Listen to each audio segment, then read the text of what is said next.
दोस्तों, क्या आप जानते हैं कि असुरों का राजा अंधक भगवान शिव और माता पार्वती का पुत्र था। परंतु भगवान शिव और पार्वती का पुत्र होने के बाद भी अंधक को असुरों का राजा क्यों बनाया गया? तो आज इस वीडियो के माध्यम से हम आपको बताएंगे कि अंधक का जन्म कैसे हुआ और उसकी मृत्यु का कारण बना अपनी ही माता पर कुदृष्टि डालना। तो वीडियो के अंत तक जरूर बने रहिए। तो नमस्कार दोस्तों, और स्वागत है आपका हमारे चैनल में। तो करते हैं वीडियो की शुरुआत। एक बार माँ पार्वती और भगवान शिव कैलाश छोड़कर काशी घूमते घूमते पहुंच गए और वहां पर भगवान शिव अपना मुंह पूर्व दिशा की ओर करके बैठे थे। और जब माँ पार्वती ने भगवान शिव को यूं अकेले बैठे देखा तो उन्होंने मजाक में भगवान शिव के पीछे आकर शिव की आंखों पर अपने हाथ रख दिए और उनकी आंखों को बंद कर दिया। परंतु वह इसके परिणाम से अनभिज्ञ थी और जैसे ही उन्होंने भगवान शिव की आंखें बंद की तो वैसे ही पूरे जगत में अंधेरा छा गया। पूरी धरती में त्राही त्राही मचने लगी। सबके मन में भय पैदा हो गया कि दिन में ही यह कैसा अंधकार छा गया। तब दुनिया को बचाने के लिए भगवान शिव ने अपनी तीसरी आंख खोल दी। फिर दोबारा से पूरे संसार में रोशनी फैल गई। सारे जगत के लोग फिर से खुश हो गए।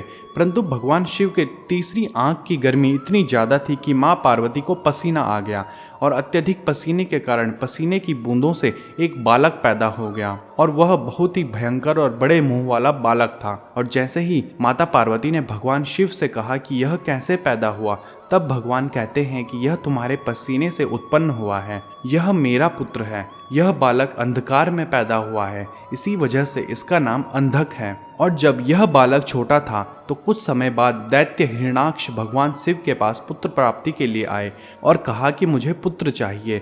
तब भगवान शिव ने अपने पुत्र अंधक को हिरणाक्ष को पुत्र के रूप में प्रदान कर दिया और कहा कि इसे कभी भी पता नहीं चलना चाहिए कि इसके माता पिता हम हैं। और फिर हिरणाक्ष उस बालक को लेकर चला गया और अंधक असुरों के बीच ही पला बढ़ा। और जब वह बड़ा हुआ तो वह असुरों का राजा बन गया। अंधक को पता नहीं था कि उसकी माता कौन है। उसे लगता था कि उसकी कोई माता नहीं है और वह हमेशा के लिए अमर होना चाहता था। फिर उसने ब्रह्मा जी की घोर तपस्या की और ब्रह्मा जी खुश होकर अंधक के समक्ष प्रकट हुए। तब अंधक ने वरदान मांगा कि उसकी मृत्यु तभी होगी जब वह अपनी स्वयं की माता को यौन लालसा से देखेगा। और अंधक ने यह वरदान इसलिए ही मांगा था क्योंकि उसे लगता था कि उसकी कोई माता नहीं है और ऐसा वरदान मांग के वह अमर हो जाएगा। जब अंधक को यह वरदान मिल गया, फिर अंधक सारे देवताओं को हराकर तीनों लोगों का राजा बन गया। और फिर अंधक को लगा कि अब उसके पास सब कुछ है, इसलिए उसे अब विवाह कर लेना चाहिए। परंतु विवाह के लिए पहले स्त्री का चयन करना जरूरी था। तब उसने तय किया कि वह तीनों लोगों की सबसे सुंदर स्त्री से ही विवाह करेगा। और फिर उसने अपने सैनिकों से कहा कि तीनों लोकों में जाओ और जो सबसे ज्यादा सुंदर स्त्री होगी मैं उसी से विवाह करूंगा।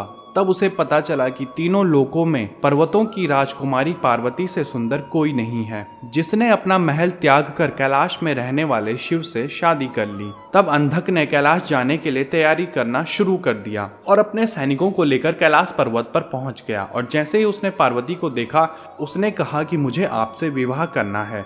तब पार्वती ने विवाह के लिए मना कर दिया और जैसे ही माँ पार्वती ने विवाह का प्रस्ताव ठुकराया तो अंधक को क्रोध आ गया और उसने माँ पार्वती को जबरदस्ती उठा लिया। तब वहां भगवान शिव प्रकट हो गए। तब उन्होंने अंधक को बताया कि तुमने वरदान में मांगा था कि तुम तभी मरोगे जब तुम अपनी स्वयं की माता को यौन लालसा की नजरों से देखोगे। तब अंधक हंसने लगा और कहने लगा कि हाँ, इसीलिए मैं हमेशा के लिए अमर रहूंगा क्योंकि मेरी कोई माता नहीं है। तब भगवान शिव बताते हैं कि तुम्हारी माता पार्वती ही है और तभी भगवान शिव अंधक का वध कर देते हैं। तो दोस्तों, आज की कहानी आपको कैसे लगी हमें कमेंट करके ज़रूर बताएं और सब्सक्राइब करें हमारा चैनल। और अगर आप यह वीडियो फेसबुक पर देख रहे हैं तो हमारा फेसबुक पेज लाइक और फॉलो ज़रूर करें। धन्यवाद।